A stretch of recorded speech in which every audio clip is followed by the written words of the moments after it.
You're muted, sir, I think.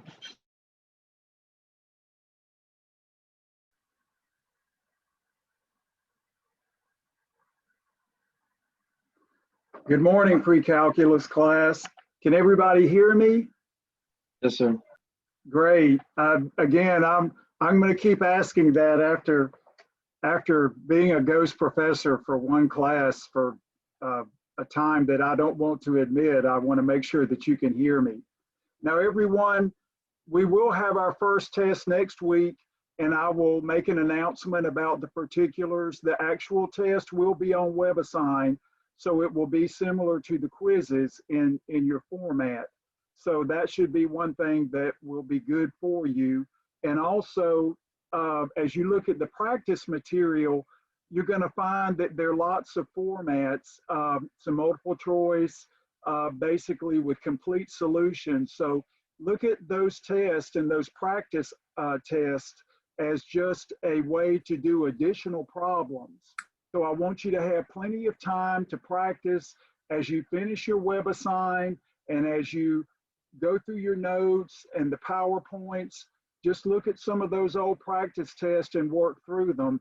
And the more you do, the better you will be able to navigate the problems on the WebAssign. And so, like I say, they'll be very similar to your homework and your quizzes. The one thing I've noticed, especially during the summer with my pre-calculus students, everyone who had done their homework and made an effort to stay current with the class had no problem with the test. Again, you know the WebAssign problems are challenging, but I want you to be aware that there will be no tricks, that the types of questions will be the ones that I've helped to train you in the techniques and the proper way to manage the mathematics. Again, I'll have an announcement about that, and we'll do more with that so you can get your schedule prepared. Now remember, I will give you a window of time to take the test, so it's not going to be a situation where you just have a small window. There'll be plenty of flexibility because I know you have other classes. So like I say, I'll have an announcement about that to give you further information. Now, for the very first part of the class, what we want to do is continue with function transformations and then some function algebra. So I want to share my screen. The first topic, and I want you to be able to write these down. You've seen all of this in your college algebra class, but I want to give you a complete list of the transformations and the notation that I will use. You're aware that books use different phraseology, they'll use different letters, and that's unfortunate. It's not always a consistent approach, but the ideas are all the same. I just want you to be familiar with some of the terminology and basically know how to navigate these types of problems. What's good about the transformations is that they are universal. They work for any function. Mathematics classes, physics classes, engineering classes, everything that you do here, you can apply in calculus in any type of situation that deals with functions. So these are truly remarkable techniques, and you probably learned something about that when you did your college algebra class. Now, notice what I've done here. I've written function algebra and transformations, and that will be, function algebra will actually be into the next section. So I just wanted to give you an idea where we're heading. Now, I want you to write this down because notice f will always be our parent function. I will refer to f as the parent function. Sometimes we call it y, but in the notation here, we'll use f. Now, as far as shifting goes, horizontal and vertical, I'm going to use the letters H and K like we're going to use when we study conic sections. So again, don't be bothered by different letters. Just know that I will use these letters when I'm referring to the actual transformation. And notice, ladies and gentlemen, these will always be positive numbers. And then when we do the stretching compression, sometimes WebAssign will call it shrinking. It really doesn't matter. I prefer compression, but the ideas are the same. we will use a positive C. So anytime we have H, K, or C, they will always be positive real numbers. And then we can adjust them with pluses and minuses. Well, the plus won't do anything, but the minus will make them less than 0. Now, I mentioned last class that I wanted you to think about transformations, maybe to think about what you did in your previous class. And our first transformation will be the horizontal shifts. And what I've written here, Professor Ron likes to keep the phrasing short and concise. I'll just say right shift by H. And what that means is we're taking a point on the graph and we want to shift it to the right by H units. And in doing that, we can think about it geometrically in the X coordinate. For instance, you can take a point on the graph and just add H to the X coordinate to shift it to the right. And that would be a geometric manifestation of a right shift. And there's nothing wrong with that. But what we found is more useful is to have what we call a functional equation. So I wanted to give you an idea of how these functional equations come about. It's not just magic, it's actually algebraic, and it's quite simple. So what we want to do is we want to move the algebra into the function. So what I've got here is a little transformation in and of itself. Replace x with x minus h. So in doing that, we have x becoming x minus h. We already have the plus h. And then the x, that's the domain element of the function, becomes x minus h.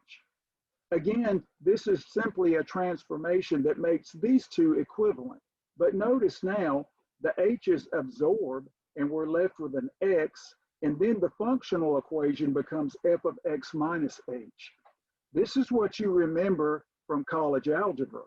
That is, you can always do this to move points on a graph to the right by h units, but it's more advantageous to have a functional equation. That's why the horizontal ones are difficult. The vertical ones are easy because they act directly on the y or the function.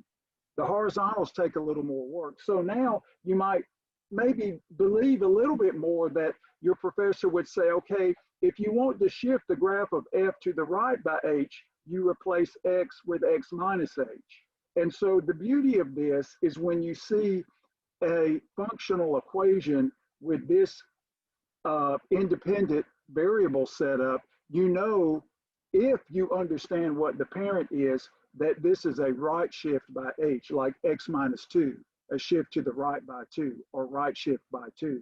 So this is what I want you to remember. I want you to think this algebraically. That's how we adjust our points. But this tells us that we need to add h to the x coordinate as we do here. So the horizontals are tricky, but once you figure out what the functional equation is saying, you know how to adjust the points. So again, these are topics you did in your previous class, but I just want you to maybe get a little bit more detail on how they work. Now, the next one, you're going to say, well, Professor Ron, this looks the same. And it really does.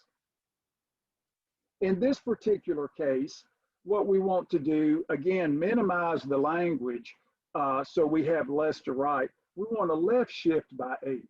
So we're thinking, okay, if we want to shift points to the left by a number of units, we just need to subtract that particular number, positive number, from the x coordinate, just like we added here. So the idea is basically the same. And now we're thinking, okay, how can we move the algebra into the y coordinate, into the function to get a functional equation? Well, we do the same kind of transformation again. We replace x with x plus h. Okay, well, conveniently, if we replace x with x plus h, we get x plus h minus h, as again, compared to this, which will give us an x because the h is absorbed. And then here, the x is replaced with x plus h. So now we have a functional equation, again, that's a little bit disconcerting because again, the horizontal transformations are not intuitive like the vertical ones.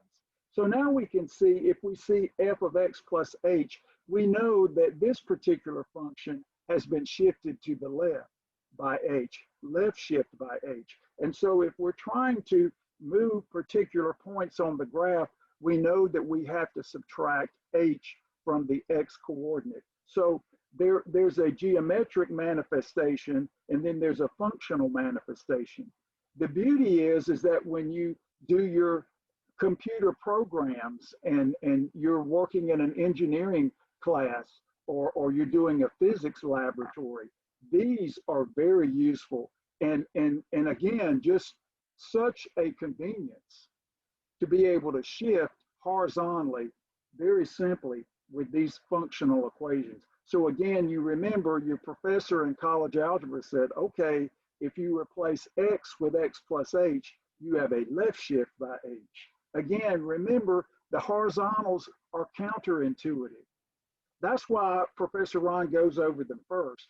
The remaining ones after the horizontal are much easier. So I just want to make sure that you have these ideas down. Remember what the functional equation tells you, and then you go over to the x coordinate and do what the intuitive ideas tell you, okay? Now, the next set, which never gets any play in college algebra, it's always something that is avoided. And so we want to do the stretch and compression. With this, again, I want you to write all this down. What we notice is the box over here is going to be what I want you to know, but we can't start with C's. We have to change it up a little bit to make a change of variable here so that this works out. So that's pretty much why this is avoided in your previous class. And you might be thinking, you know, I'm not really sure why this works at all. Okay, say that we're interested in a stretch, and I'm going to start out with a positive a that's bigger than 1. If I multiply a real number by a in this case, it's going to make that real number larger. Anything bigger than 1 is going to make the actual number larger upon multiplication. So for instance, if I wanted to stretch in the horizontal direction, I could multiply by x coordinate by a number bigger than 1, and that would accomplish a stretch. Just like moving an x coordinate over to the right by h. We want to make this bigger, so we want to stretch the value, so to speak.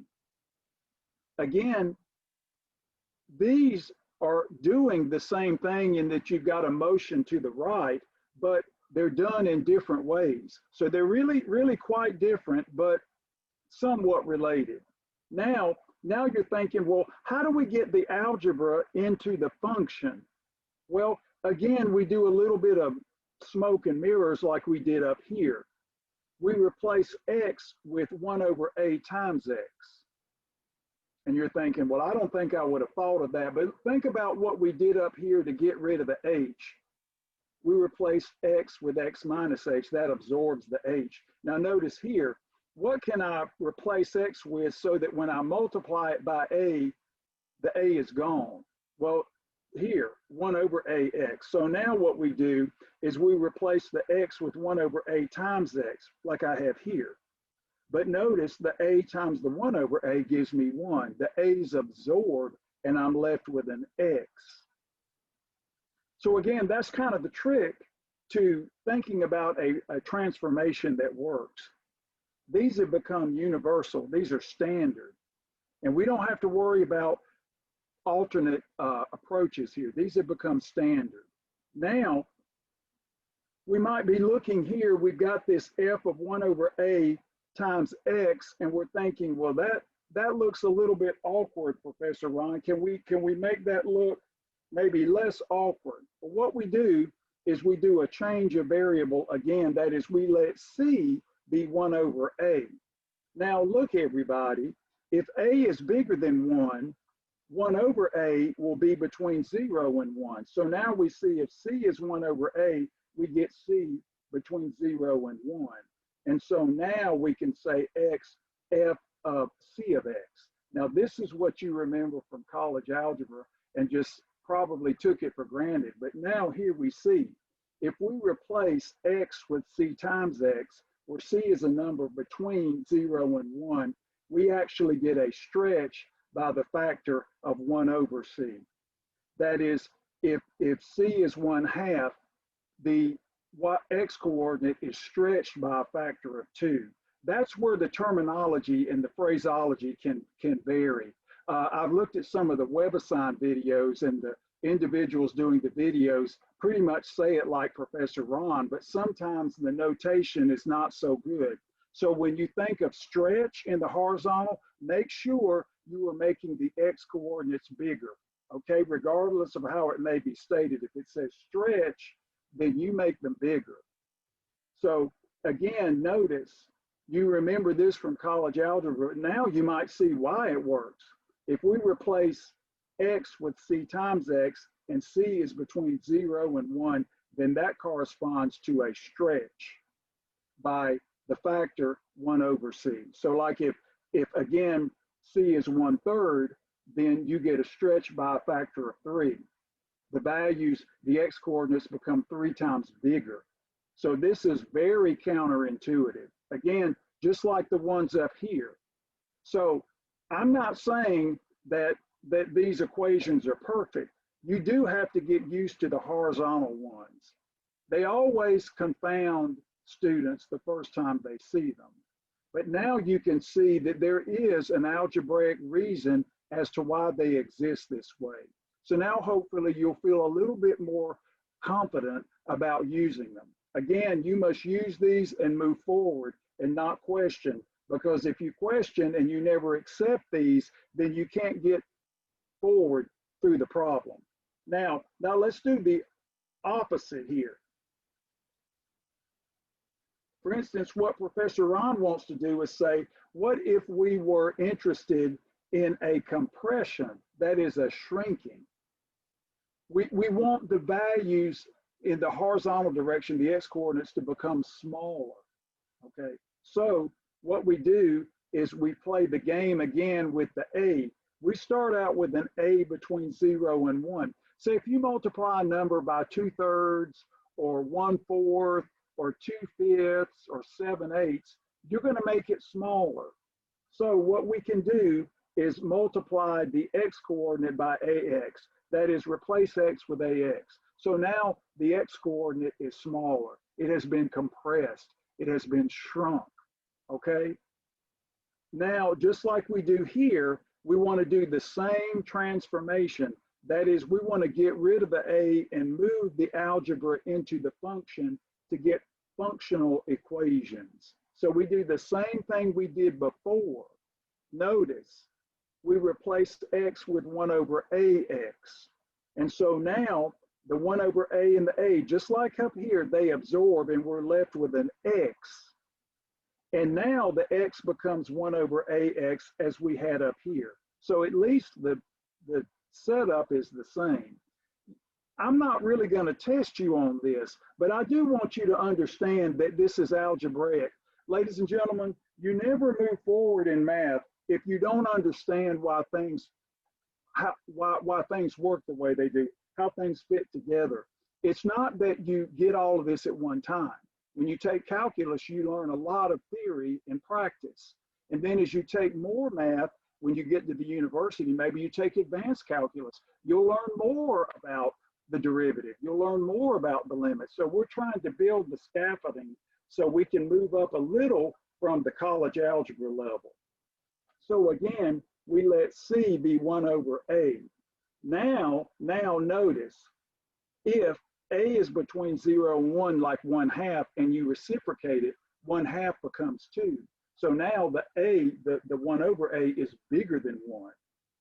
So we start here, and then we end up bigger than 1. So now if C is 1 over A, we know C is bigger than 1. So now if we have the functional equation f of C of x, where C is like 3, we know that that is a shrinking, a compression by a factor of 3. The x coordinates are 3 times smaller. they've been multiplied by 1/3. They've been divided by 3, so to speak.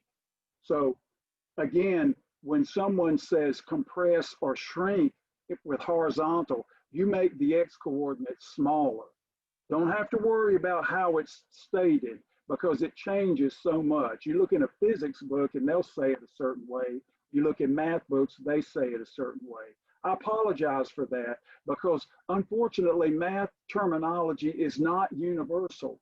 The ideas are there and they are the same. Those are universal, but the expressions sometimes vary from book to book. So I want you to take the shifting and the stretch compression for horizontal, and I want you to put this on a note card. I want you to know this on a note card. That is, have it ready to go so that you can always access this and know exactly what these functional equations mean.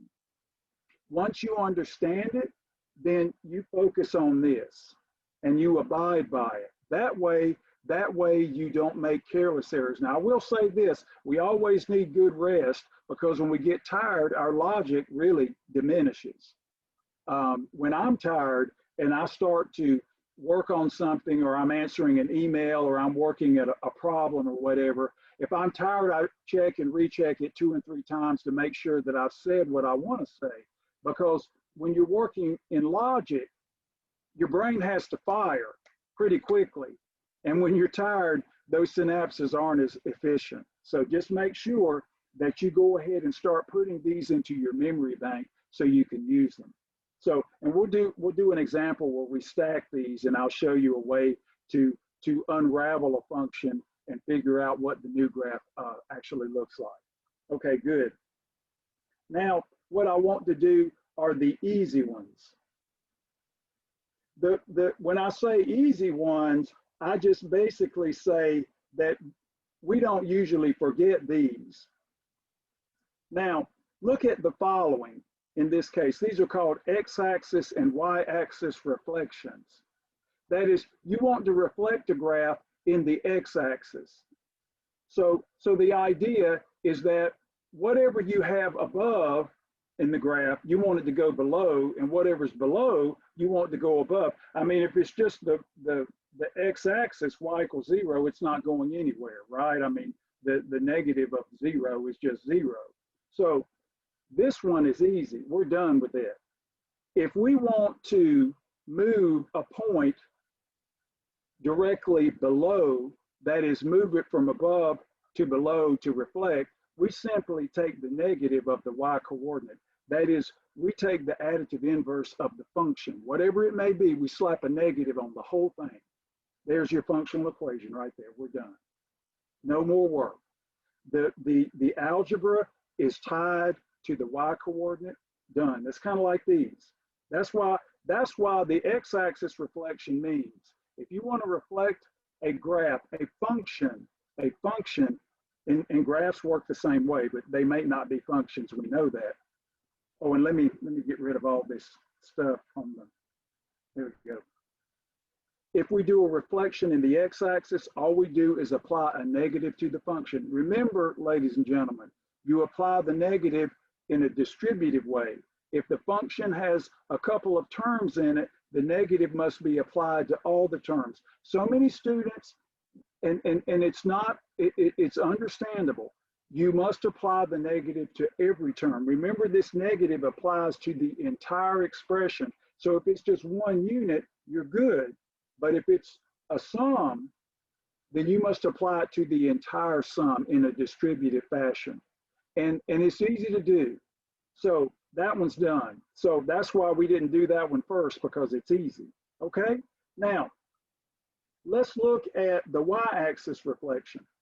In this case, the first case, we were thinking of the x-axis as a mirror. Now we're thinking of the y-axis as a mirror. So if we've got a point over here, we want to reflect and put it over here.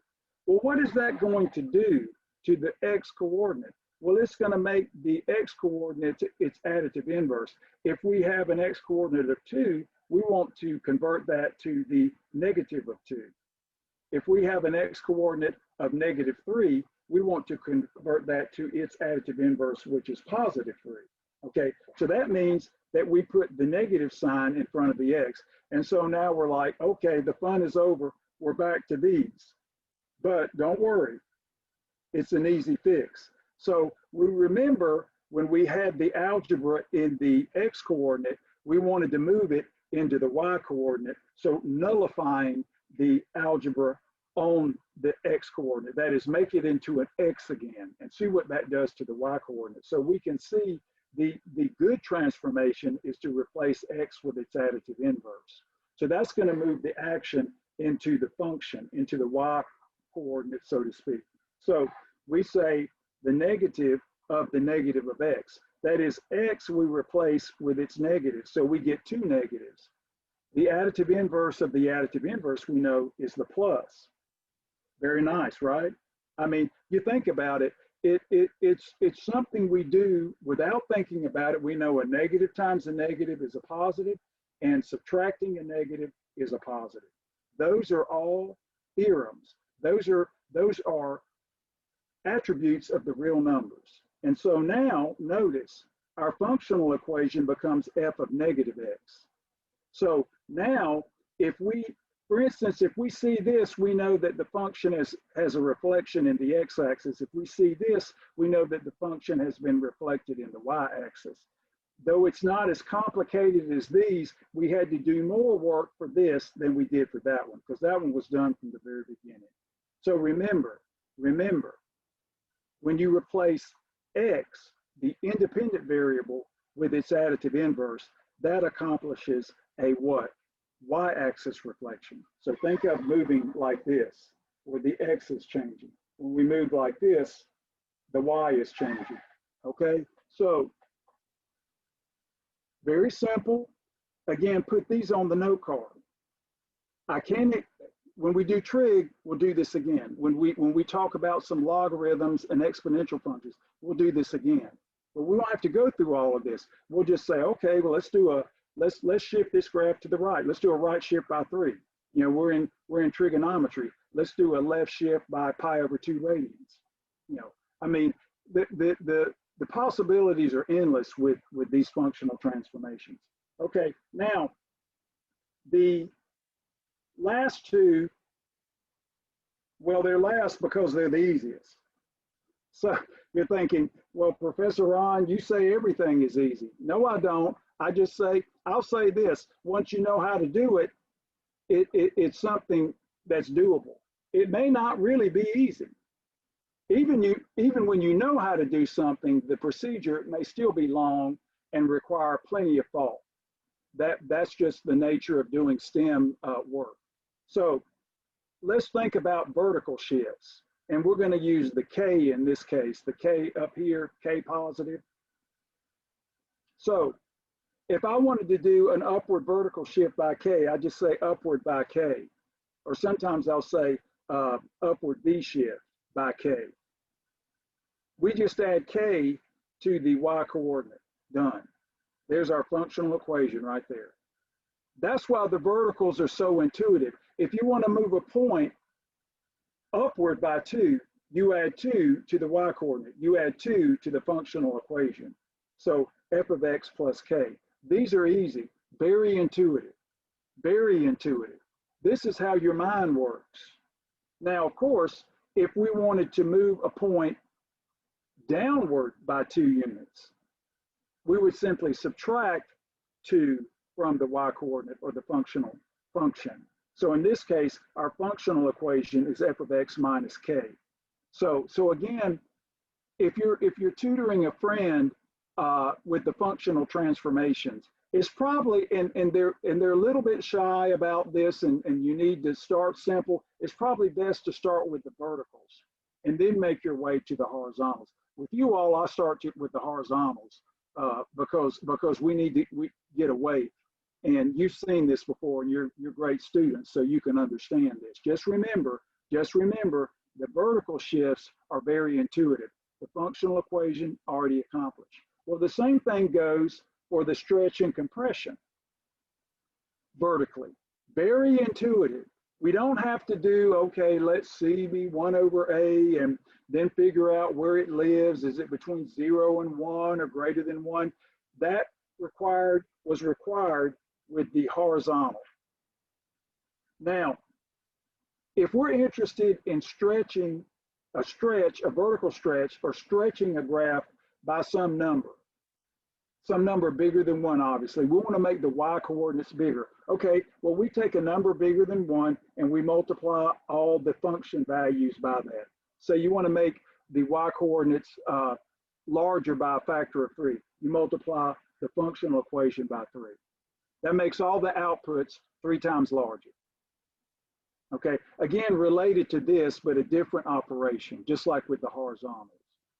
So again, very intuitive. If you want to make the y coordinate bigger, you simply multiply the y coordinate by a number bigger than 1. But again, that automatically gives you the functional equation. And you don't have to make any fancy algebraic manifestation like we did here. So what you're seeing is that lots of these ideas you thought about when you were taking general math. Many of these ideas were presented to you earlier. And now, of course, if you thought of doing a compression or a shrinkage, again, you want to make the y coordinates for the function value smaller. You can take a c between 0 and 1 and multiply all the function values by that number between 0 and 1. Again, done. Notice these took work. This one took a little bit of work. Here, and here, nothing. Already done. No, the work is already accomplished because we see what we're doing to the function. No more work is required. Okay, so again, this isn't mind-blowing. It's just, you know, things in mathematics come about, ideas come about, and they stick around because they're useful.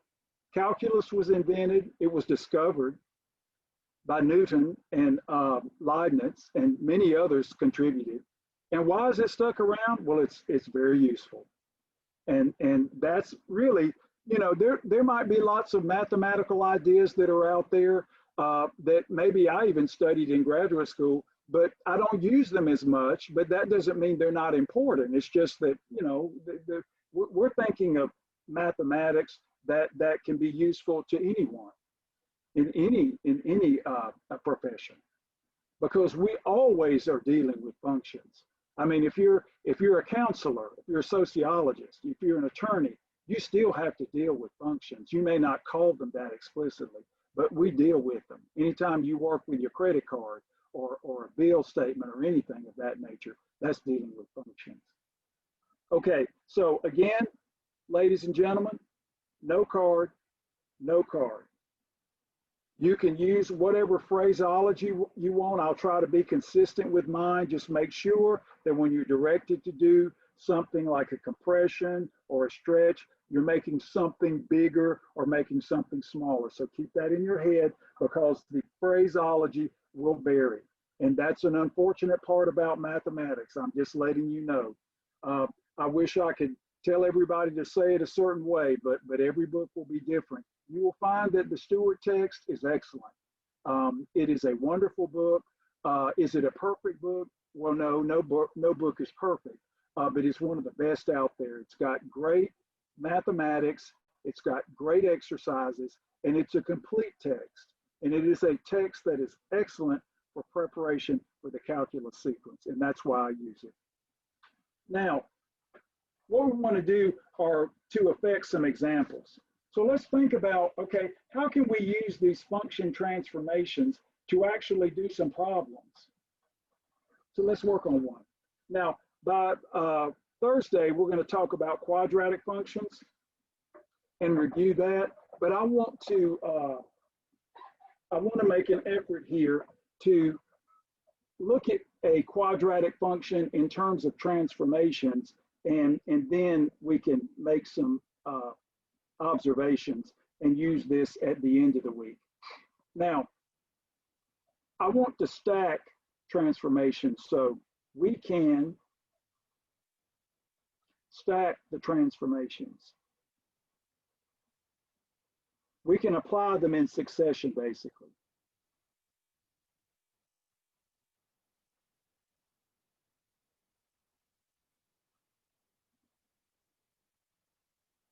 So basically, apply in succession.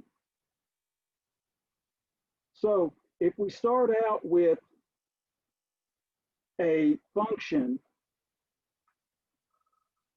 and we're asked to maybe give a reasonable graph of it, we want to recognize that transformations have been applied to a parent function that we understand.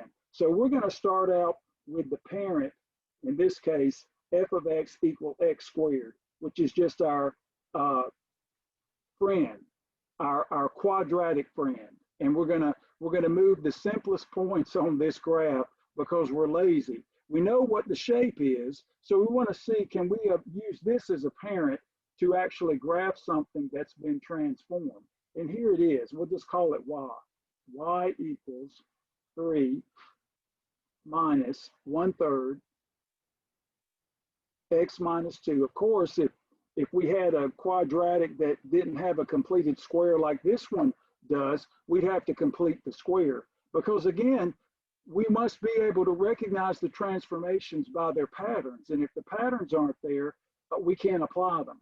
So now what we want to see, again, we have this square function. Students will look at this and say, well, Professor Ron, I don't know what the parent is. I'll say, well, just check it out. It looks like we've got some vertical shifting, some compression, some horizontal shifting, but when we start out with the bare bones, it's basically x squared, and then we kind of broaden our horizons out from that. So in this case, we say what I've written over here, the parent is x squared. So if I asked you to graph or something on a test or WebAssign, you know, they'd say use transformation. So maybe we have absolute value. Here's some ones that we often work with. I'll just write a few. X squared, x cubed, one of personal favorite, square root of x, absolute value of x, that's a good one. 1 over x, that's a popular one, or the cube root of x. Those are popular parent functions that you used in college algebra. Again, not every function that you try to graph will admit to this, but when it does, this makes for an easy way to unravel it. So what we want to do is to maybe get a cheap graph of this. I don't want us to plot 500 points. That takes forever. So let's go ahead and write this down as a transformation. So we start out with the parent, and what I tell my students is to start inside and work out, so that once we stack the transformations, apply them, the result is this function here. Now, is this unique? No, it is not unique. So you can accomplish the same thing with a different sequence, but in most cases, it's probably better to follow my lead and work with that. So now if I start out with x squared and I need this right shift by 2, I'm going to replace x with x minus 2. So I'm going to say right shift by 2. Again, to keep the terminology very simple and efficient. So I'll replace x with x minus 2. So the idea here is that told me that I have a right shift by 2 because x has been replaced with x minus 2. That's the h here is 2. So boom, right? We got it. Now let's move out. Well, we're going to hit the function with a number between 0 and 1. That's a vertical compression. So we say decompression by a factor of 3, in the sense that these are going to become 3 times smaller. So we have to multiply by 1/3. That's where the terminology varies. Just remember, if it's a compression or a shrinkage, you're going to make them smaller. So we say 1/3 x minus 2 quantity squared. Okay, well, that's good. Now notice as we move out, we have a negative here. So we've taken the negative of this function. If we slap a negative on the function, we know that that's an x-axis reflection. The x-axis becomes a mirror. So we just say, okay, x-axis reflection. Again, keeping it really simple. And this gives us negative 1/3 x minus 2. This is a whole lot easier than the AC method. You know, I've had students ask me about factoring, and I said, I can't do it, Professor Ron. I said, yes, you can. Just remember how to do prime factorizations.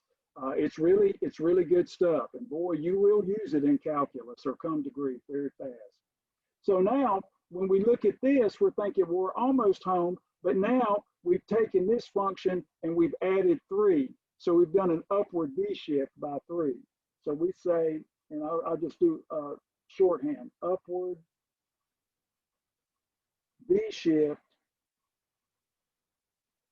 by 3. Now you could just write upward V shift, you know it's a 3, and leave out the by 3, your choice. So now when we look at this, we have what? We've added 3, so just write it out front. And we have the minus 1/3 x minus 2 quantity squared. Now, when we look at this and we say, okay, Professor Ron, I see all of this.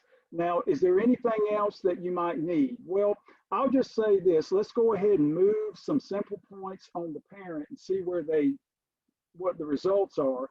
And then maybe we'll look for some intercepts just to spice up the graph a little, because we know how to do those. So I'm going to take the vertex of the parent, which is 0, 0, the origin, and I'm going to be really lazy. I'm going to take 1, 1, and negative 1, 1. If I square negative 1, I get 1. So these are 3 simple points that may give us the parabola, so to speak. So I'm going to be lazy, and then we're going to figure out the x and y intercepts just as some practice. Again, just to do a little extra. So now we can just apply the right shift by 2. Now we go back and say, well, what does that mean if we've done a right shift? That means we add 2 to all the x coordinates. So we get 2, 0. Now we have 3, 1, and add 2 here. This gives us 1, 1. Now, again, like I say, the functional equation tells us what goes on. Then we kick in with the intuitive. What does that mean geometrically? Well, we have to add 2 to all the x coordinates. So that one's done. Check. Now we move here and we want a V compression by 3. So we're going to make all of the y coordinates smaller by a factor of 3. So we're going to divide them by 3 or multiply by 1/3. So we get 2, 0. We get 3, and then 1 divided by 3 is 1/3. And then we get 1, 1/3. Now, again, that takes care of this one. Verticals are easy to see. We have to think a little bit harder with the horizontals. Now, x-axis reflection. So all the y coordinates get a negative. So we just write that. So they get 2, we make 0 negative, that's still 0, right? And then we get a negative in the 1/3. So we get 3, negative 1/3. And then, of course, 1, negative 1/3. So that gives us that. Now, just the very last one is an upward shift by 3. Now, since we've got thirds here, we can write 3 as 9/3, just so we get a common denominator, so we don't have to strain so much. So let's just go ahead and rewrite 3 with a denominator of 3, because we're going to have thirds here. So that means we have to add 3 to all the y coordinates. So we have 2, 3, 0 plus 3. Now 9/3 plus negative 1/3, that'll give us an 8/3. And same here, a negative 1/3 plus a 9/3 is an 8/3. Now, just for grins here, what I want to do, we want to plot these, but I want to go ahead and get, just for practice, let's go ahead and get the x-intercept and the y-intercept. So notice for x-intercept, this is a quadratic function, and it clearly opens downward. We'll say more about that on Thursday. So we say y equals 0. So we set the equation equal to 0. I just want to do this as practice. How do you find the x-intercepts of a function? You just set the function equal to 0. So now if we put everything on one side, I'll leave the x's over here and take the negative over and absorb them. So 1/3 x minus 2 squared equals 3. So I just took that over and then did the mirror image so we have things like we like. We like our x's on the left, but whatever. You can put them over there if you want. And so now multiply by 3. So that'll give us a 9. We don't really need symbolic computation here. These numbers are little and they're good numbers. So now square root property, x minus 2 equals plus or minus 3. So again, we have two equations here. So this gives us x equal 2 plus or minus 3. So equivalently, this will give us, if we add the 3, we get x equal 5. And if we subtract the 3, we get x equal -1. So that gives us 5 and a -1 is x-intercepts. Where does the graph cross the x-axis? And now for the y-intercept, just as practice, remember we set the x equal to 0. So we just want y of 0, and 0 is certainly in the domain. So this will be 3 minus 1/3. And of course now if the x is 0, we just get a -2 squared. So again, easy or doable. So we get 3, 1/3. Now, of course, -2 squared is a 4. Now that's going to give us another 3. We can't seem to get away from the 3's. So let's go ahead and write the 3 as 9/3 minus 4/3. And that's 5/3. Well, we've certainly gotten a break from some of the unfortunate numbers in the word problems. Again, that is a new technique for a lot of you, the AC method and cleaning up numbers, but it will serve you well. It'll make you better, and it will force you to think mathematically. Now, when we think about this, again, we've got a y-intercept and we've got x-intercepts, so we can go ahead and get a nice picture of this. Now, of course, if you don't have much time and you're doing a WebAssign problem, you're just going to get in and get out because you got to move on to the next problem. But I just wanted to do the extra work here just to remind ourselves about x and y intercepts. So now notice here the y coordinates here or the x coordinates are fairly well behaved, so we can spread them out. So we'll do like a -1, 0, 1, 2, 3, 4, 5, even though that's a little bit overkill. And then for the y's, it looks like we've got, up to 3 basically. So we'll spread that out a little bit. 1, 2, 3. So now the 8/3, we'll kind of about a third of the way, we'll just call that the 8/3 right there. And then the 5/3, so that's going to be like 1 2/3, about right here. 5/3. And now we can plot some of these points. We have what, 2, 3. That becomes the new vertex. So 3 is right here. So 2, 2, 3, kind of eyeball it. That's the new vertex. That is, you can easily see that 2, 3 is the vertex when we study quadratic functions. So that 0, 0 becomes 2, 3. And then we get 3 8/3. So these points are a little bit close together in 1 8/3. So let's kind of eyeball this.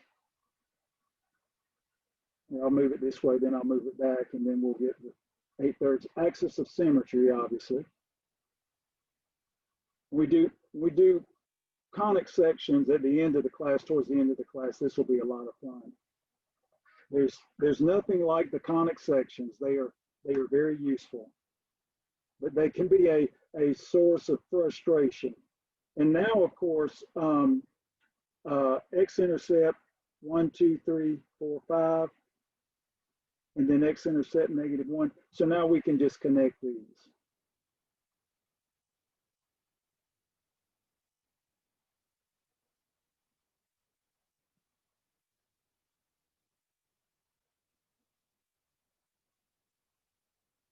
Now, of course, this is not, you know, again, think about it this way. We have the new vertex here, 2, 3. Later on, we'll go like 2D for vertex. But let's just look at this and say, when we get to quadratic functions, we'll pretty much look at this and say, okay, we know what the vertex is, and we can figure out the x-intercepts, and then we can use the axis of symmetry to get a couple of other points and be fine. Okay, the main thing I wanted to show you here is that at least with the quadratic functions, we have flexibility. And this makes a wonderful example of the use of the transformations. So again, look at this.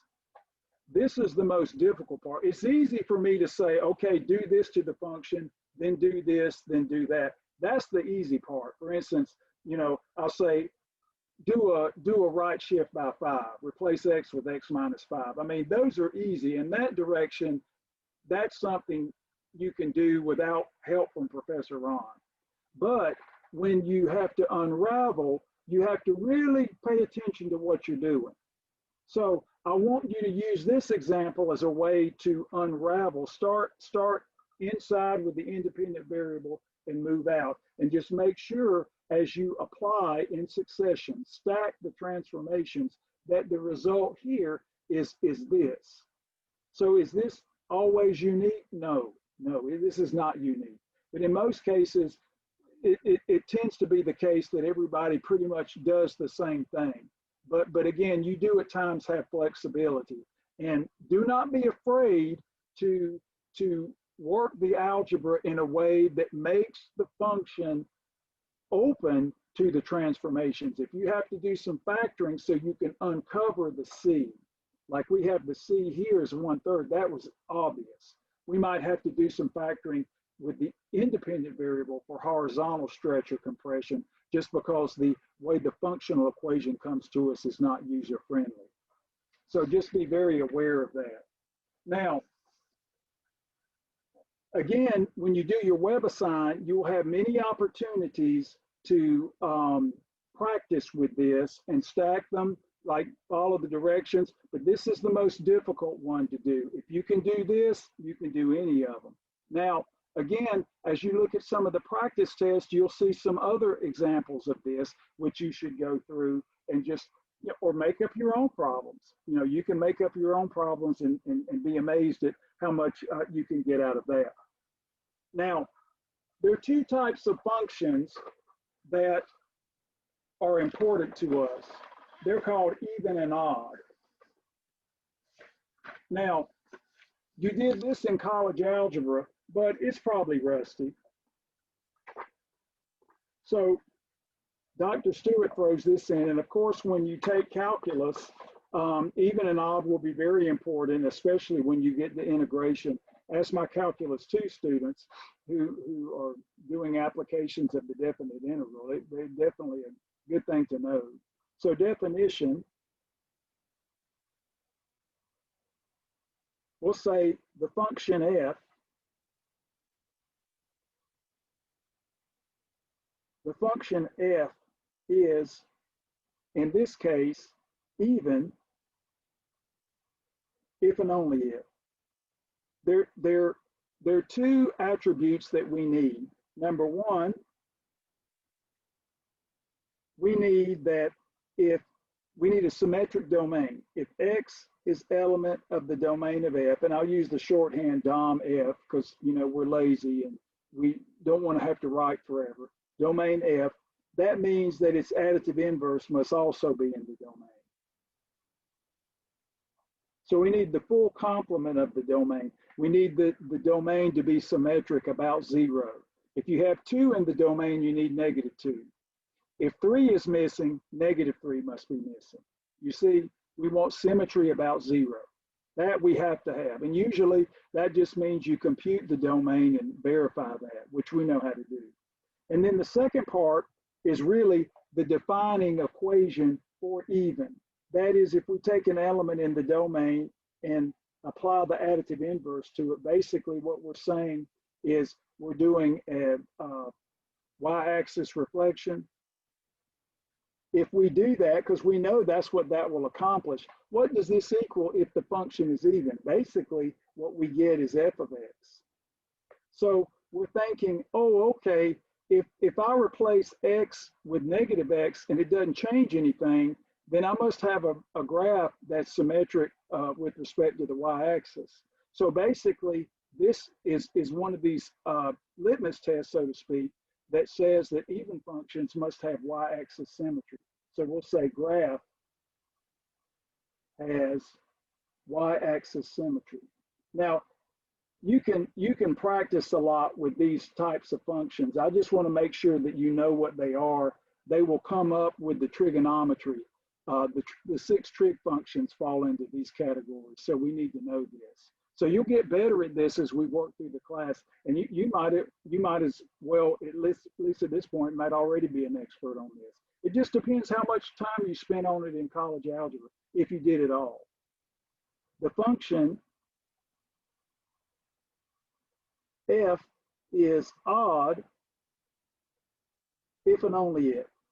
Number one, we get the same thing. We have symmetry of the domain about 0. So we have x in the domain of f, if and only if its additive inverse is in the domain of f. And then 2, what is the result of f of negative x? That is, if we replace x with its additive inverse, that is, we're affecting a reflection in the y-axis. What is the result? Well, here's the result. We basically end up with a reflection in the x-axis. So what does this mean? This means that the graph has origin symmetry. Graph, and I say graph, in this case, graph of f, has origin symmetry.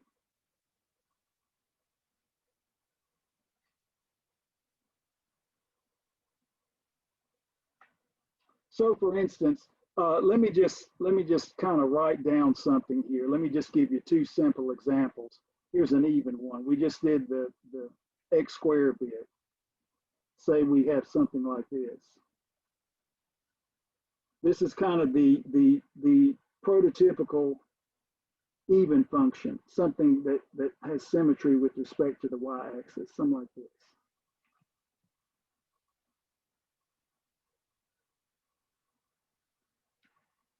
So we would say f of x equal x squared. This is even. Simply here, the domain is all real numbers, so you clearly get this. And then, of course, if you replace x with the additive inverse, the square absorbs it, so you easily get this. So here's a real simple example of an even function that you already know. And you can think of others. You can make up your own even functions. And now, one that we find to be very useful, we'll go ahead and draw it. This is one of your parent functions from college algebra, the cubic function. Well, as we are, let me just be a little, we'll do the cube root.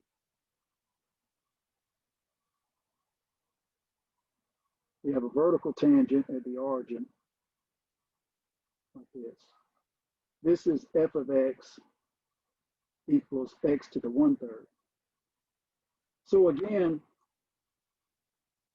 we've got this nice symmetry with respect to the y-axis. The distance here from the graph to the axis is the same. We can do the same here.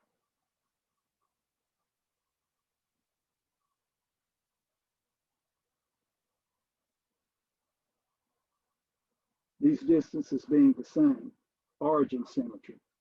So again, we'll say odd. So think about origin symmetry as basically you're shooting a line through the origin, and then it'll hit the function, equidistant on the other side, so to speak. So the distance from here to here is the distance from here to here. The even are a little bit easier. The distance from the point to the axis is equal to the distance from the axis to the point on the other side.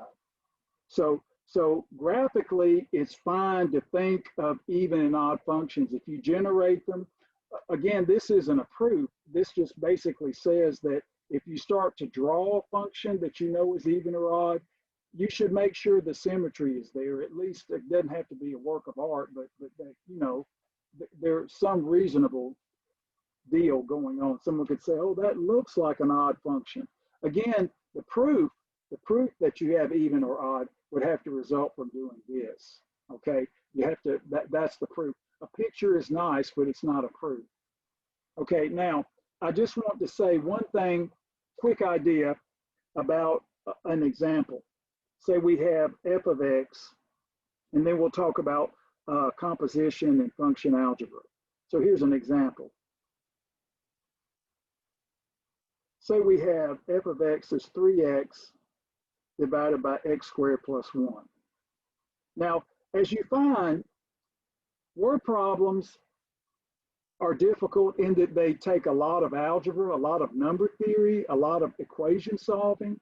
Functional analysis won't be as tedious, but you have to pay more attention to the definitions. And the algebra can get difficult, but it'll go up and down as far as level of rigor and how much work you have to do. So now when we look at this function, we'll say even, odd, or neither.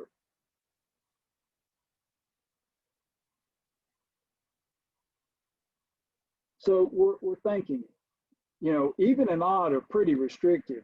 I mean, does this fall into the even category, the odd category, or is it neither? Okay, so when we look at this particular function, 3x divided by x squared plus 1, that's a rational function. We'll say more about those soon. And we say, you know, we look at this and say, okay, do we have the possibility of division by 0? Well, no, we first see that x squared plus 1 is always positive. This only has imaginary zeros. So we see that the domain of f, again, no square roots, nothing there. This is never 0. The domain of f will be all real numbers. Again, we look for the largest possible set of real numbers for which this output is real. And since we can never divide by 0, there is no reason to exclude any number. And so we get 1 for free. The real line is clearly symmetric with respect to the origin. Nothing gets left out. I mean, it's easy. That's the easiest one to do. So, and for 2, we just want to check the f of the additive inverse of x. See what that gives us. Again, very simple. You'll enjoy your WebAssign practicing with this. Again, pay attention to the definitions. That's really important. So we replace x with its negative, its additive inverse.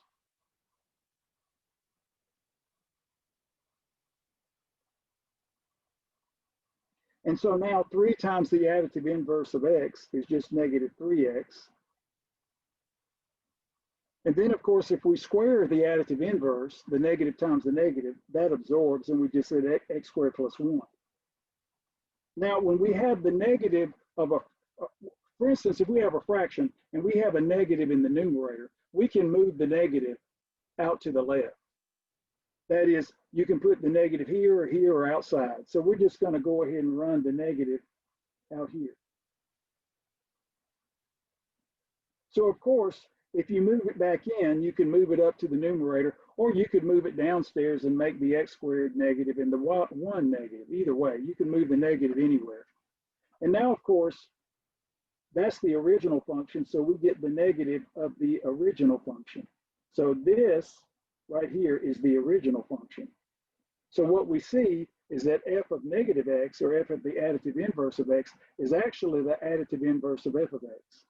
As I say, the negative factor, so to speak, it moves from the inside to the outside. So by definition, this must be odd. So we say by definition, f is odd. Now again, that's very simple, but it's very important. We need to make sure that we know what it means for a function to be odd or even or neither. And of course, when you actually work on this, that's what you do. I mean, don't be upset if you don't get the even or the odd. I mean, that's okay. Most functions don't fall into these categories because this is very restricted. So again, don't worry that you get neither. That's probably a better answer than just trying to force it to be even or odd when it's clearly not there. So again, remember, you have to check the domain for symmetry about the origin, and you have to check this equation to see what the result is. And it may require a little bit of algebra, but usually a very reasonable algebra. And then of course, when we get to trig, we'll bring this back up again. Now what I want to talk about are some functional algebraic things that you did back in your college algebra days. These are easy. I want you to write these down.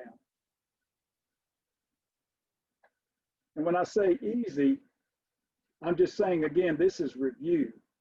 And I don't want you to belabor it. This is much easier than the transformations. So basically, we think about function algebra. Now, when I talk about function algebra, or your physics professor talks about function algebra, or your engineering professor talks about function algebra, they all mean the same. We all mean the same thing. For instance, if we have this notation here, and this again is from college algebra, the sum, for instance, when we want to add two functions, f and g, we call the sum function f plus g. We just write it f plus g of x.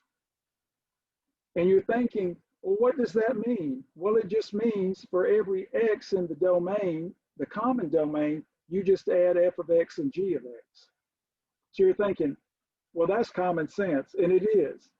So when we think of adding two functions, we think of actually adding the outputs pointwise. So if you've got a formula for f and a formula for g, you just add them.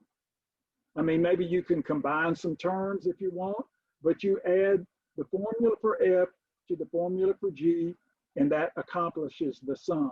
But again, and I'm sure you remember this, the input must work for both functions.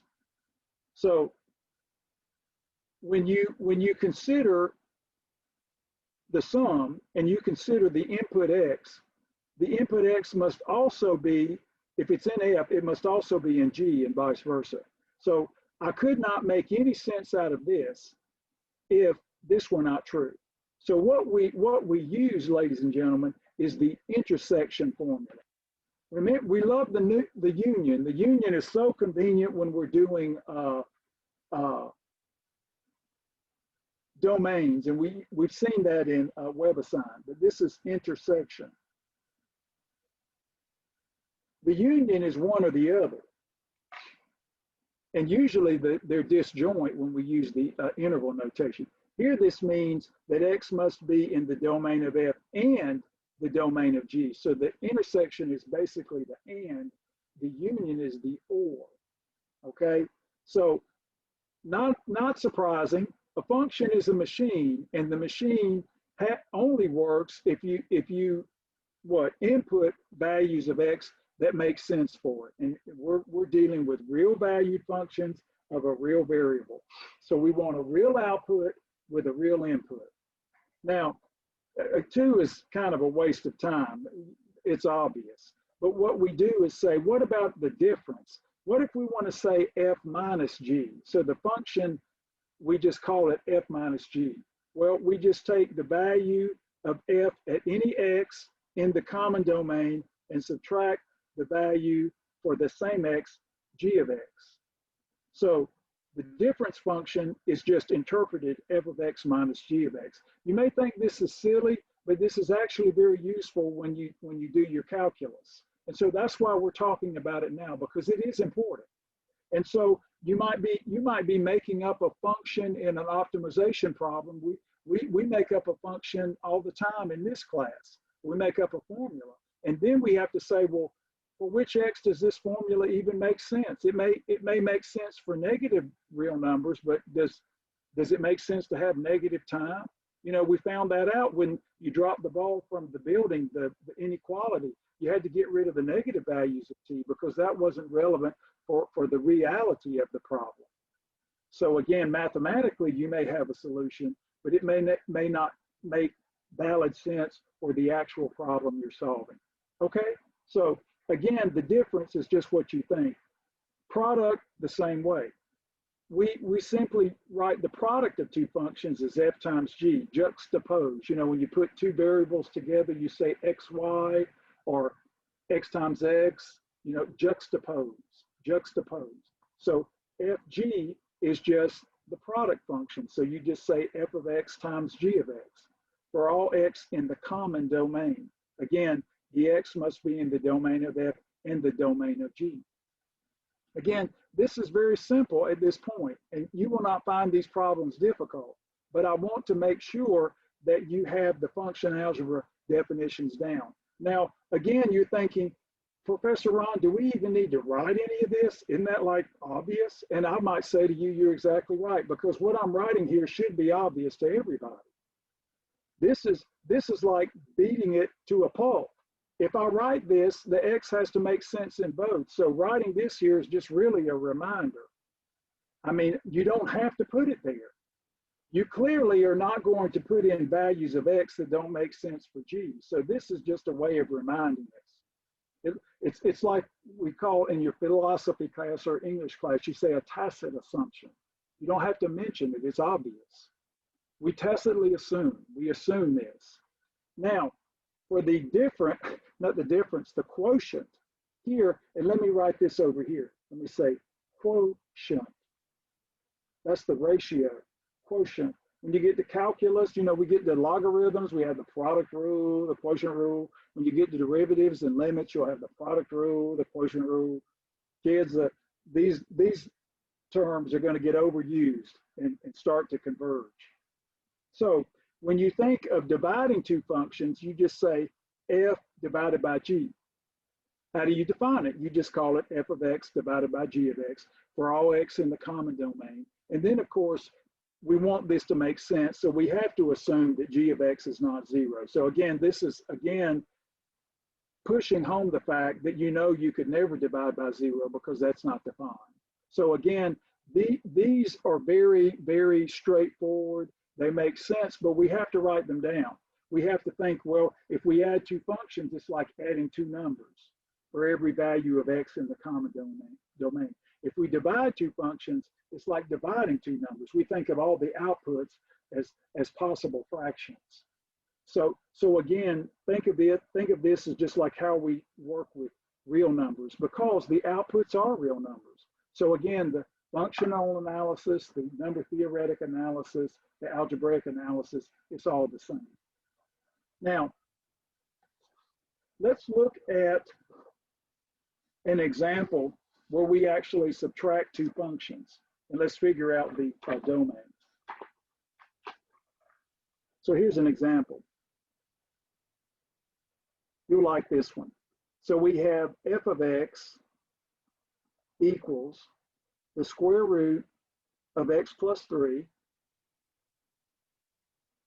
minus the square root of 9 minus x divided by x.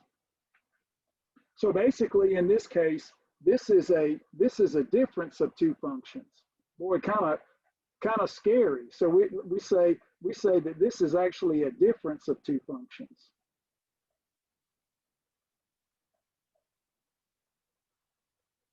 I've already used the f, so you know we could think of this as g and h or whatever. So if you want to think of it, you can write this as f of x equal g of x minus h of x, just to give them names. Since the WebAssign called it f, I'll just call this function g and just call this function h. And so what the problem said is compute the domain of f. Well, from our definition, that means we have to compute the domain of g and h and see where they overlap. So basically, compute domain of G intersect domain of H. So again, when you do these problems, you're thinking, okay, well, what are my tools here? What has Professor Ron told us we can do? What did we do in college algebra? So first, let's go ahead and look at G. So domain of G, this is easy. We've done this before. This will be all x such that x plus 3 is non-negative. We want to just take square roots of non-negative numbers. So x plus 3 is non-negative. But of course, that just means x is greater than or equal to negative 3, right? So we can write this with the interval notation, like that. So again, set theoretic interval. I'll have requests on WebAssign, and they'll say, Professor Ron is marking mine wrong. I'll say, wait a minute, make sure they requested interval notation. So you can't write this if they ask for interval. Interval notation is something that WebAssign frequently requests. And so make sure if it says interval, you give an interval. And if you have to use a union symbol, then use it or whatever. Now, the domain of H. Well, this is a twofer. Notice we've got two things going on. So domain of H. First, we need x such that 9 minus x is greater than or equal to 0. That is, we can take the square root of 0 in the numerator. So let's go ahead and write this out. X such that we'll take it over. So this will be x is what? Less than or equal to 9. So just take the x over and then flip it around. So x must be less than or equal to 9. Okay, well, that means negative infinity up to 9 with a bracket. And then, of course, the denominator, we just see x not equal to 0. So when you look at these particular problems here, you're thinking, all right, we have a little bit of this, a little bit of that. So what is the domain of H? Well, we know we need this, but x can't be 0 because that would be division by 0. So we have to kick out 0 in here. So this says negative infinity to 0 union 0 to 9. That means just kick out, in this particular case, the 0, because again, the 0 doesn't make sense here. So now, let's go up here and put a box around this. That's the domain of F. So by definition, domain of F equals, or domain of G, which is negative 3 to infinity, intersect. So now we're going to have what? And I'll do this in a way so that it's clear. I don't want you to think this is a bracket. I'll just use a curly brace. We'll write that in, negative infinity to 0 union 0 to 9 included, yeah. Yeah, the curly braces are a little bit easier. So now we want to intersect both of these. So here's our little rule. A intersect B union C. This is called the distributive law for sets. This is A intersect B union A intersect C. So now when we look at this and we think about overlap here, we just get what? We get negative 3 to 0. The idea is this has a whole bunch of negative numbers, but this only starts at negative 3 and goes out to infinity, and that stops at 0. So the A intersect B, the intersection of these two, will be negative 3, comma 0 with a parenthesis. That is, the overlap here only gives us this. Union And now we see where these two overlap. Well, again, we're only going to get this much because this has some negative numbers, which this doesn't have, and this goes up to any positive number. So we just get 0 to 9. So when you look at a problem like this, you think, oh, okay, this did everything except the kitchen sink. And this is what I'm trying to show you. When you work with functions like this in calculus, you may have to analyze this, find critical numbers of this function to optimize it. And so the first thing you have to do is figure out what the domain is.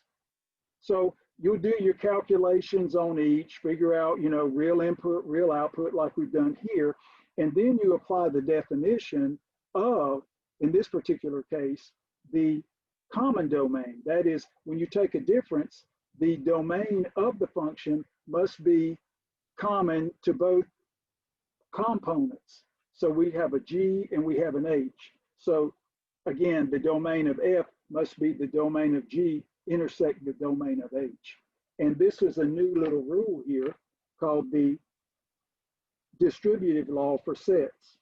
It looks just like distributing multiplication over addition. This is what we call the distributive law. Distributive law.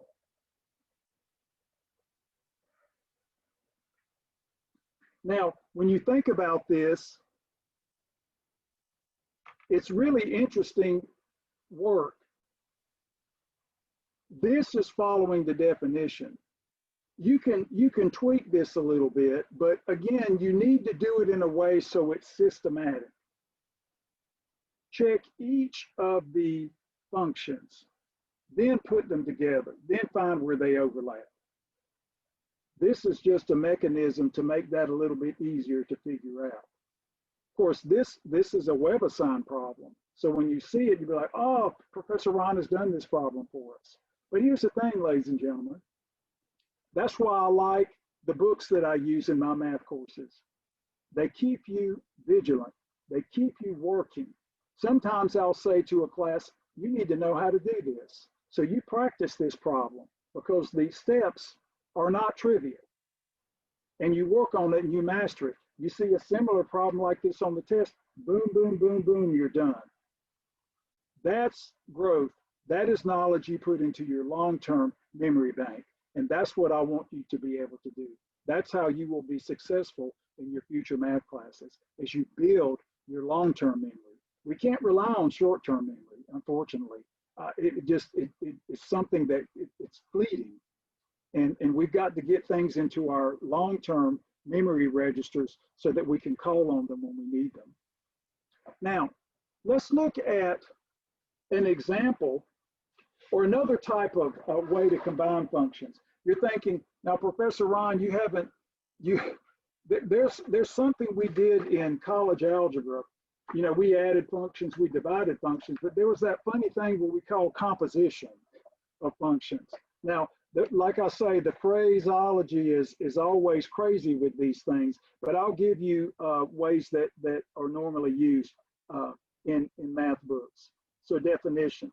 So I'm going to write it this way. I'm just going to say, suppose F and G are functions. Now, when we did the function algebra, we supposed that, but I'm going to write it anyway. Suppose F and G are functions. There's just not so much to this definition, so I'll just add a little bit more to it. And here's the way that you can say this. We can say the composition of F and G, but usually we like to say the composition of F with G, thinking of F as the outer function and G as the inner function. So we'll say the composition of F with G is. Now, again, we have some notation for this, just like sum and division of functions. We say F circle G of X. So we just, that, and please, this is not a dot, it's a circle. It's not filled in. So many students will say, is that times? You always have to read the context. This is a circle. This is a circle. Circle. Not a dot. Again, usually with the WebAssign, it's clear that it's a circle. You know, you print out a test, sometimes you can't tell the difference. And I'll say, always read the context. F circle G. This will be defined as f of g of x. Basically, you substitute the function g into f. It's like doing the difference quotient. You replace the x in f, whatever the variable is, with the function g of x. Again, what we think of in this case is f being the outer function and g being the inner. Now, again, this is fairly standard. There are some graduate textbooks that flip this around and make Professor Ron crazy. But for the most part, most mathematicians and textbooks stick to this order, and we will use that. Now, if I flip it around and say the composition of G with F. Again, now I'm focusing on the first one, G as being the outer, so we say G circle F of X. Now, of course, you can compose finitely many functions, 3 functions, 4 functions. 3 is usually the most we do. When you do the chain rule in calculus, that'll be how you differentiate compositions. So we need to know about them. So this will say G of F of X. So again, in this case, G is the outer function, so to speak, and F is the inner. Now notice I didn't say anything about where X lives because I'm going to use this as a way of reading the obvious, so to speak. So what we'll do is this. So let's look at the first one. So here, we'll look at this. The domain, what's the domain of F circle G? Well, again, the inner function is G of X. So the X must be in the domain of G, has to be in the domain of G, and G of X, such that G of X is in the domain of F. Now, when you make this statement here, students say, oh, okay, so if you say this, Professor Ron, first I have to figure out what the domain of G is, the inner function. And then I have, maybe I'll have to make some restrictions because G of X has to be in the domain of F. That is, the output of G must be in the domain of F. So let me write this in a way, and this is algebraic. We'll say the output of G, must be in the domain of F. So if you're dealing with, ladies and gentlemen, functional equations, this may require a little bit of algebra. So again, we don't write this here because this has to be assumed. And you can do the same for G circle F, if you like. We could say the domain of G circle F, the order's changed. So now X must be in the domain of F because now F is the inner function such that in this case, F of X is in the domain of G. So everything flips around. The order flips, so you wouldn't assume that these are equal, and usually they're not, except in some very specific cases. When you change the order of the composition, you do some damage, so to speak. And so there might be a very special instance where this is true, but we don't count on it. It's like assuming that everything's even or odd because we want all functions to be well behaved. That's not going to be the case. Now, I want to do an example.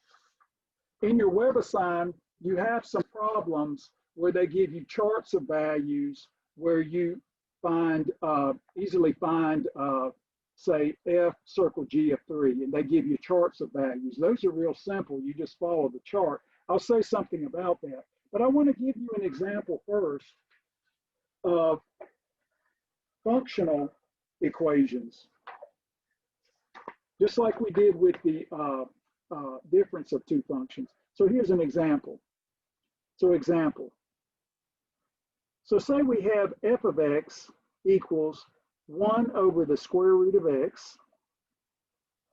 And we have, in this particular case, this is a WebAssign, g of x, a nice polynomial, x squared minus 6x.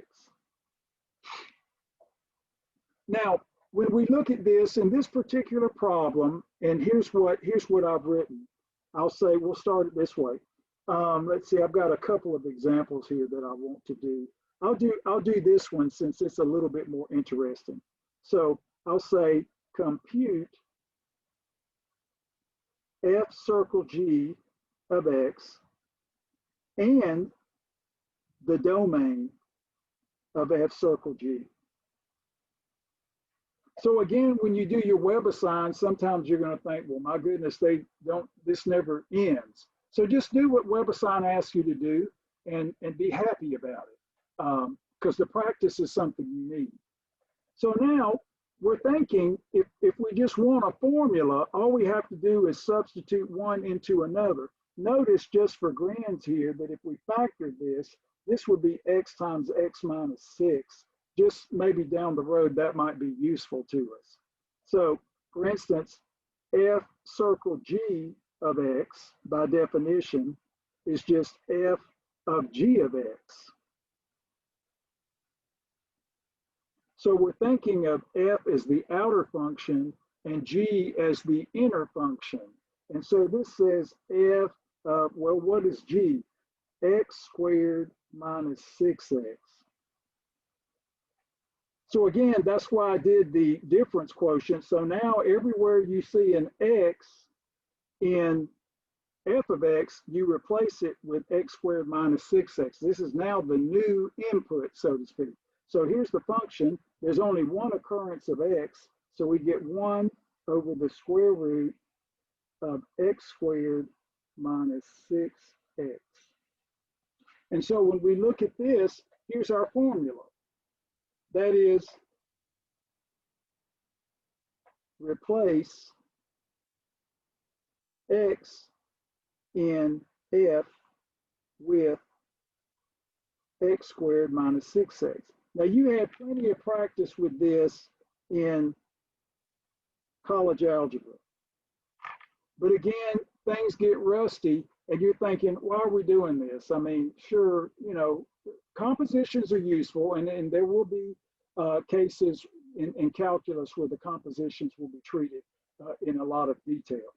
So now, again, just the plain Jane definition of defining what a composition is, substitute the inner function into the outer function. There's our formula. So this is the formula. Now let's compute the domain. Okay, well, this is the part that uses the definition that we tacitly drew from the definition of the composition. That is, we infer this, so to speak. So first we look at G. G is just a polynomial. So the domain of G is all real numbers. I mean, here, no division by 0. Polynomials are the best, unless we just restrict the domain. No restrictions here, all real numbers. So now we do this. We say, so this implies domain of f circle G will now be x, well, now x and r, because G is all real numbers, such that, well, let's look here. This is what f says. This says that x squared minus 6x must be positive. What that says in this particular case is that we don't want x squared minus 6x to be 0 because that would be division by 0. But we can tolerate the square root of a positive number. So we must have this restriction. So again, we can't do all real numbers, clearly, because that would violate the square root here. So what does this mean? Equivalently, let's just take it. What does this mean? This just means that x times x minus 6, which I wrote up here, must be positive. Okay, so this set means this inequality. So we just kind of write the equivalent inequality here to get out of the set theoretic notation so we can do some algebra. And so we have BBs of what, 6 and 0. What makes the, and it's already set up, what makes the x minus 6 0, 6, that's the BB. And what makes x 0? Well, obviously 0. But now this is a nice polynomial. Remember, this will just get large here, greater than 6 and less than 0, because these are all multiplicity 1. So again, you can think of test points, negative 10, 3, and positive 10. So if you tested the factors like we've done before, I do it two ways. I do the multiplicities bit, which is probably the simplest. So if we put in 10 here, we get both factors positive, so that's a plus. So that's easy. So we have what? Plus times plus, which gives us plus. Now if we put in 3 here, replace x with 3, the first factor's positive, but the second factor is negative. So this is clearly below, as we've drawn with our little picture here. And then if you use negative 10, the first factor is negative. And negative 10 here makes that negative. Negative times a negative positive. So now we can see that clearly we don't want 0. We don't want less than 0, but positive and positive will work. So then what is this equal to? This is true if and only if x lives here. And so Webassant would say type the interval notation. I'm going to say x is an element of, but you wouldn't type that into Webassant. You just write the intervals. So here we have negative infinity to 0, union 6 to infinity. Now, one thing that you'll want to notice with these types of problems is to be very careful. That is, when we think about these kinds of problems, and we think about what we're doing here, you know, it's interesting. If you look at what we've done here, and you think about the inequalities we did in 1.8, so we might say, okay, well, you know, what's going to make this work? You know, what's going to give us the right idea here, where we do our boundary values, then we test, and so if we go way out past 6 or way out past 0, those values are going to be positive. And so this will make sense as long as this is true. So again, what I'm doing here with the definition of the composition is basically using all the tools that we learned in the previous sections that we reviewed. So I don't want you to think when you look at this that we're doing new. We're basically saying, okay, if I compose two functions, just like subtracting or adding two functions, I have to make sure that in this particular case, I have x in the domain of G, which we have here, such that what? X squared minus 6x is greater than 0. So there may be some restriction imposed by the outer function. And once we look at that, again, over here you can say BBs, 0, 6, plot your BBs, and then do your sign test. So again, the procedure is simply adjusting what we already have as far as techniques and applying them to the new definition, say algebra of functions, where maybe we added or subtracted two functions, or maybe we composed two functions. Now, so I think this will be good for you. Now, what I want to do is I want to go back and I want to do that problem with the chart. And then you're going to think, well, this is easy. But I guess when we're dealing with functional equations, that's more or less of what we're going to do in calculus. So what the problem I just did is extremely important. Now, if you're just given a plain old discrete problem, here's an example that will test your knowledge of composition. So here's what we have, right? Draw this chart here. So, oh, well, here, let me do this. I'll go ahead and quickly draw it. So we're going to have an X row.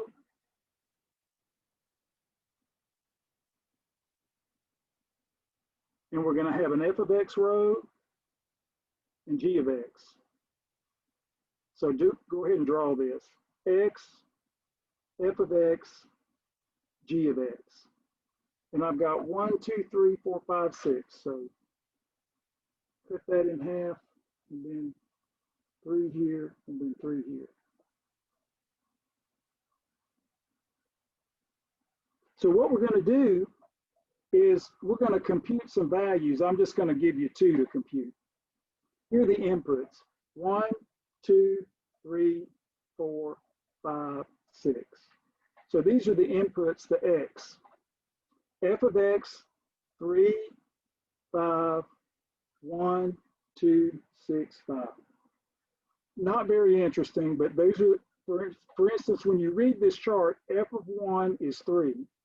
F of 4 is 2, etc. F of 6 is 5. And then for G, we have 3. You could make these up. This is clearly whatever you want it to be. So we'd say G of 4 is 2. So now what I might ask you to do is compute, in this particular case, let's say compute, I don't know, F composed with F of 5. Now, the last problem was difficult in the sense that it required lots of algebra. This just requires writing down the definition. So this will be F of 5. Now, if you do what I did on the last problem, I replaced the inner evaluation with the algebra.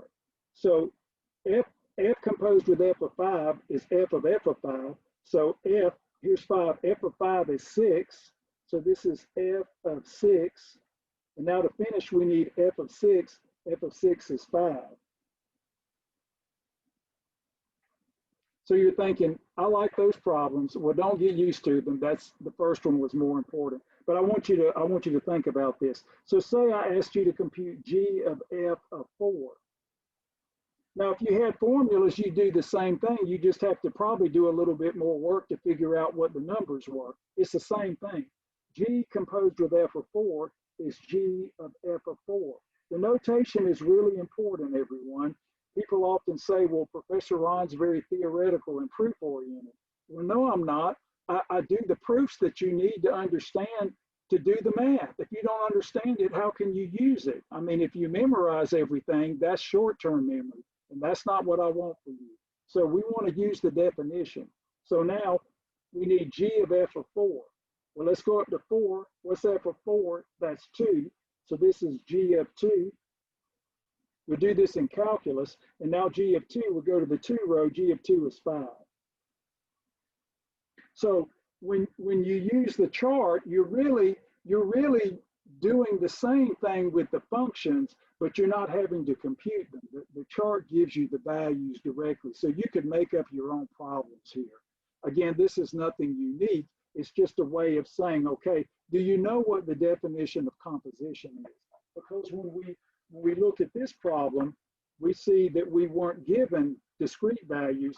We know there are infinitely many values of these functions. So when we compute the actual composition, we get a formula. And when we compute the domain, we have computations to do. Now, one more example that I want to be able to do to close is the following. Now, I will say this. This particular work gives you a little break in the sense that you're dealing mainly with definitions and some very straightforward function algebra, inequalities. Inequalities can be kind of severe, but when we actually are just focusing on the functional equations that we have in these problems, you will not have to do as much computation. So don't think that's going to be the case. Again, it'll go up and down as to the amount of number theory and algebra we have to do. So if this gives you a little bit of a breather, then great. You may not think that way on Thursday. Now, here's an example. Here's a little mini, this is in your WebAssign, here's a little mini proof. It says, suppose, and for the next class, I want you to come up with a definition of a one-to-one function, and then we'll define the quadratic function and complete the square and do all the nice things that you can do with quadratic functions. Suppose f and g are odd functions. Here's what WebAssign says. They'll say, well, so what's the case of f plus g? Well, I'm just going to ask you to do something. I'm going to say prove f plus g, the sum function f plus g is odd. So I'm already telling you what the answer is. That is, if f and g are odd functions, then their sum, the sum function is also odd. And why is that true? We'll say this is a proof. For instance, this is what we would write proof. This is basically y. Well, this is not hard at all because we know what the definitions are. Number one, we'll say that the domain of f plus g is the domain of f intersect the domain of g. And that's clearly symmetric with respect to 0 because both of these are. I mean, you may get rid of stuff, but whatever you get rid of is uniformly eradicated. So when you take the intersection of two sets that are symmetric with respect to the origin, this is also symmetric. So we'll just say also symmetric relative to 0.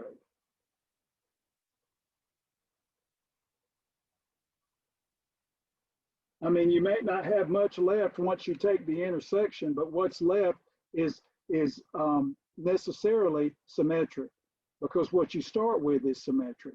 So that, a lot of students are like, oh, that's difficult. Well, it's not. It basically just relies on the fact that you start out with two odd functions. So this has to be true already. So that's the freebie part. Two, we have to say, what if we do f plus g? So the first part was the easy part. What if we do f plus g of negative x? Well, that just means that we just apply the definition of sum and then apply the definition of odd. So if we do sum, this says f of negative x plus g of negative x. So again, we're assuming that the x lives in here. And if we take f plus g of negative x, that means we just apply f to negative x and negative g, the additive inverse. Okay, now we know that these are both odd. So the negative will factor by definition. All of these are definition. This is all definition. And so you say this is the negative of f of x minus g of x. That is, both of these negatives factor. They factor because the functions f and g are odd. And so now you're thinking, okay, well, I can factor the negative from both of these. Just do some college algebra. This is f of x plus g of x. So this is just factoring like we do with the symbolic computation. Factor the negative 10 from both or whatever it might be. Just in this case, it's negative 1. And so now what's f of x plus g of x? that's just the function. That's the sum function. So this is the negative. So this is f plus g of x. So now, I mean, that f of x plus g of x by definition is f plus g of x, the sum function. And so we're saying f plus g of negative x is actually the negative of f plus g of x. So the negative here factored outside. So we're done. That is, this proves what we set out to do. That is, f plus g must be odd. So by definition, f plus g is odd. I mean, you don't have to take my word for it. You can take two examples and all, but this is where the beauty of the mathematics is powerful. It's like the transformations. If you recall, when we were doing the problem here, we got a graph for cheap. We didn't have to plot 500 points. We used the fact that we know the shape of the parent function and moved the points. We moved 3 points, and then we just figured out some intercepts and got a beautiful graph for next to nothing. And then, of course, we didn't even have to do this. We could have still just arrived at a cheap graph. So the power of the math is evident. Now here, again, all we're doing is saying, what does it mean to add two functions? Well, we just add them like we do here, but now the input is the negative of x. But both functions are odd, so the negatives just factor. And so we basically result with the negative of the original function. So if this equals this, that's just the definition of odd function, and we are done. So the nice thing about this is that this is introducing the concepts that you will utilize in Calculus 1. And then, of course, if you don't master Calculus 1, Calculus 2 is really almost impossible, because in Calculus 2, you basically use all of the techniques from Cal 1 to basically do new types of problems. So again, what I want you to do for homework is just make sure that you understand the basics that we've done today. Go ahead and do a little bit of reading into the next sections, figure out what a one-to-one function is, and look at the quadratic functions. Finish up your homework that's due, and I think you'll be in good shape. Remember, you have your quiz due this evening in the previous sections, and good. So just remember, as you work through this, you basically know all of this. I'm only adding a few extra ideas to make sure that you feel comfortable and maybe you move your understanding up to the next level. Okay, so I'll have more information later in the week about our test, and it looks like we're done for the day. Thank you for your attendance this morning. Enjoy the rest of the day. Get some rest. Professor Ron always needs rest, but I don't get enough. But help friends with your mathematics, help them understand the math, and that it even makes it better for you. So everybody have a good day. Thank you. Bye, Professor. Thank you. Have a good day. You too.